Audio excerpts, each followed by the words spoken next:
Yes, my thighs do continue to chew through all cloth that's put near them.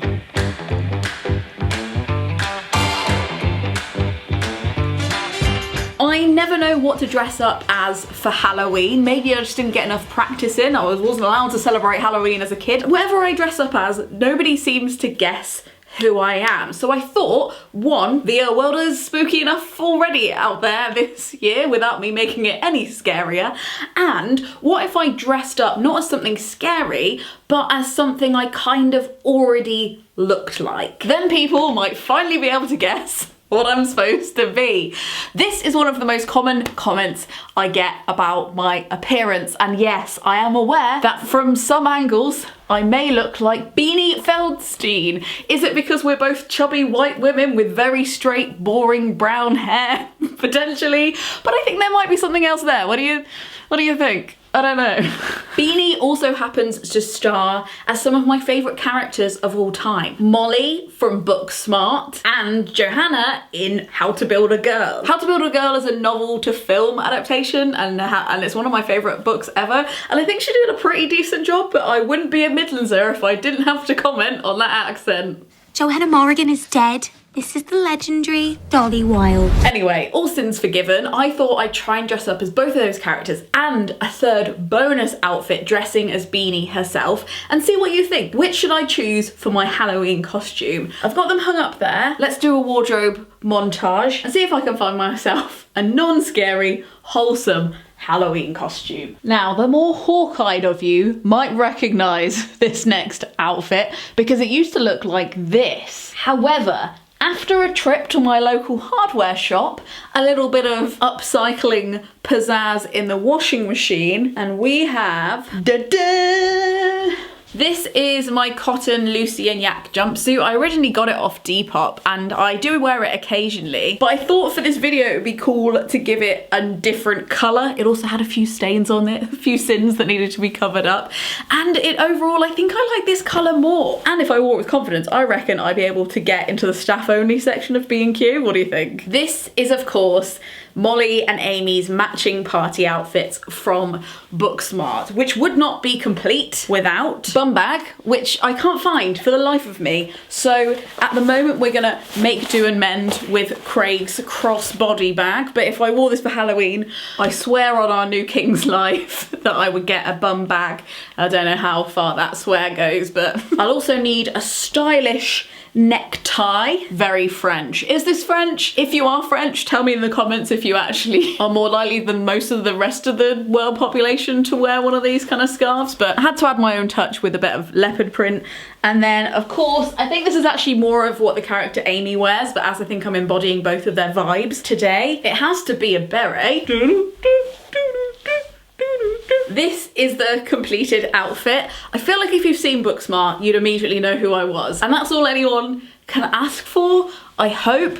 I think it's really comfy. I could definitely get really drunk and do some really silly moves in this. And I like that I already owned everything, and everything I think is secondhand. Yeah, I think everything's either charity shops or Depop. The only modification I had to do was the dyeing. So I think I'm gonna give this like a 7 out of 10.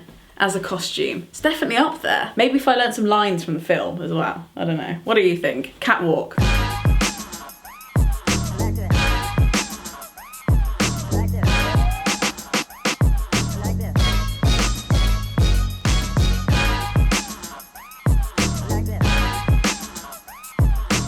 Okay, outfit 2 might take some assembly. This is Beanie in How to Build a Girl, and I love this outfit. It's very me. It's also very Helena Bonham Carter, which is my Halloween sustainable outfit challenge from last year, which you should go through and watch because you'll notice that this shirt was also there, apart from my boobs weren't this size, and now I can barely breathe in it, but it's fine. It will be for one night only. Over another pair of Lucy and Yaks. Are we sensing a pattern? However, you know when you forget you're supposed to fix something, and then you only remember when you put the outfit back on? Well, I put one leg through this pair of dungarees and I remembered this. So There's that. Yes, you have seen me repair these dungarees before.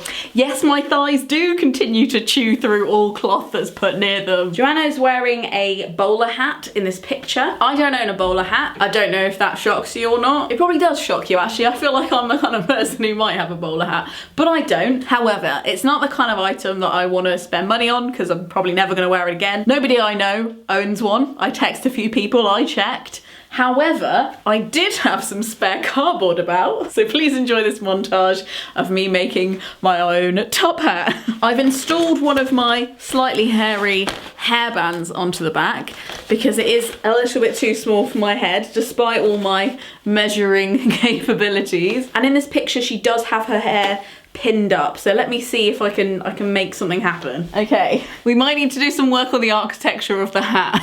Mainly the length. I'm kind of looking more like Cat in a Hat than I am Wolverhampton Teenage Rebel. So there's that, and also it's not very secure right now, but that's fine. We're just getting an idea. This is just the dressing room. This is just the try on. The only other thing I think I could do to complete this outfit is to dye my hair red, which I am not yet committed enough to do, but who knows. This is outfit 2.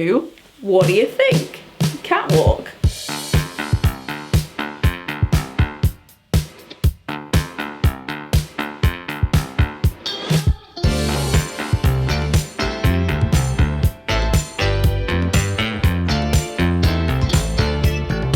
Okay, this is the one I am most excited to emulate. Beanie did this amazing photo shoot all in black and white, and I thought it looked incredible. If you are a size that is not the universally accepted size, you might know that when you see somebody with a similar body type to you looking inexplicably cool, it makes you really excited, especially if you grew up in the 90s and you're totally starved of that.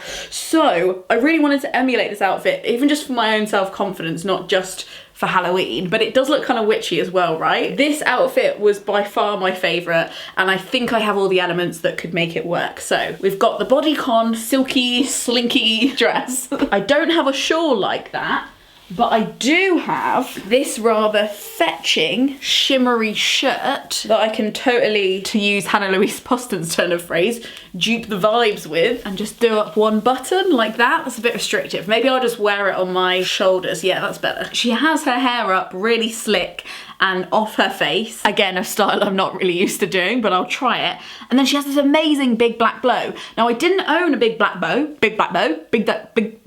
but I did have some spare scrap fabric in black, and I just gave it a Google. I never made a bow before, but as you can see, I got started and I made this massive bow for my head. I think I could even have gone bigger with this, to be honest. So let me just grab a hairbrush and some hope and see what I can do. Okay, I've made a monster, but I think I love her.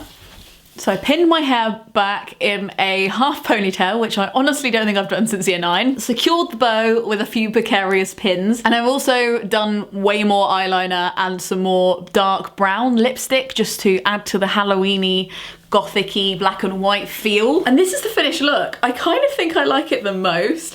I'm definitely still self-conscious in a bodycon, but that's fine, we're working through it. Maybe it'll be good for me. I feel quite like an 80s private school girl with the hair.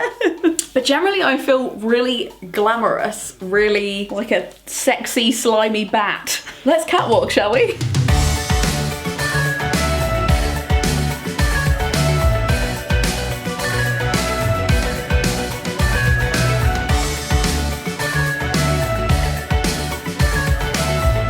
Okay, the bow's slipping off, which means maybe I'm having too much fun. Look, this video has 2 main points. 1, I want to outsource my decision making. Please tell me in the comments below which outfit you think I should wear for Halloween. Do I look like Beanie Feldstein? I don't mind either way, it's just literally the only celebrity I ever get compared to. And the other point of this video is that Halloween parties often call for creativity, a call for extravagance, and I love those things, but I don't love fast fashion, and I don't like buying loads of new stuff that quite frankly the planet doesn't need. And I've only just started celebrating Halloween. I want to have way more Halloween Halloweens on this earth. So while we're all in the business of recognizing there's a climate crisis on, more videos about that here if you'd like to watch them. No press though.